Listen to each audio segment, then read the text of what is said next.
When you go out to eat, are you the type of person that enjoys going to a familiar place and ordering that familiar meal that you know you will just love? Or are you the type of person that likes going to a new place and ordering something brand new that you've never tried before?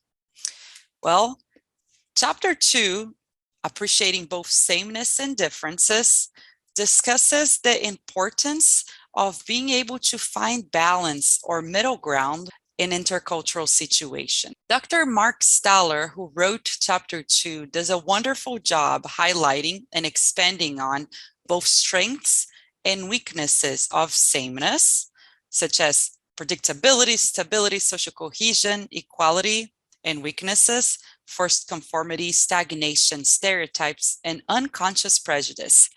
One example of the importance of sameness has to do with the many patterns that we recognize with different national cultures. In this map, I cluttered together, or I focused on sameness when it comes to religion. The Universal Declaration of Human Rights is a document that focuses on sameness.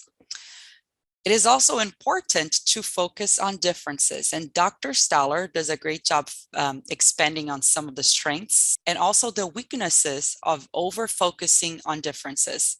So culture shock happens when I go from a familiar cultural situation to an unfamiliar one. I personally experienced culture shock when I was a foreign exchange student in high school in New Zealand when I learned English, and I moved from Brazil to Hamilton, New Zealand. I started very excited about the idea of going to a new country. And then I got to the crisis stage where things seemed different. I was homesick. I was focusing on the difference and that was overwhelming. Finally, I learned to adjust and accept, and my emotional state was back where it started. Some common symptoms of cultural shock include that feeling of isolation, anxiety, depression, feeling homesick, changes in your sleep patterns, decreased productivity, poor time management, and sometimes even personality changes. Now, the developmental model of intercultural sensitivity, also known as the Bennett scale, shows how people can experience differences from an ethnocentric relative, the bottom three stages, where I see my culture as superior or better than others, or from an ethno-relative stage, where I see things from a cultural context.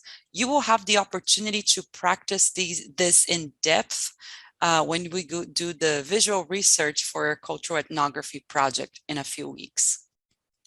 The last skill I want to highlight is the difference between valid generalizations and invalid stereotypes. So the humor in this map here is the focus on invalid stereotypes. There's two tips. The first of one is that invalid stereotypes, they typically speak in absolute terms, such as all, every, always, never, such as women are bad drivers. Notice that there's no qualifiers. It implies that all women are bad drivers. Valid generalization, they use qualifier words such as most, many, often, generally, etc. Second tip is that invalid stereotypes are based on assumptions and valid generalizations are based on evidence.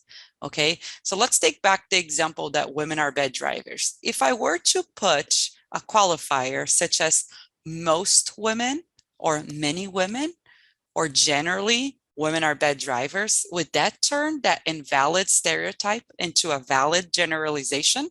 What do you think? The answer is no, because evidence, contrary to the stereotype that women are bad drivers, evidence points out that women are good drivers, perhaps even better than men. Car insurance for women, for example, is cheaper than for men based on driving data. So just putting a qualifier doesn't necessarily make an invalid stereotype a valid generalization. So that's it for today.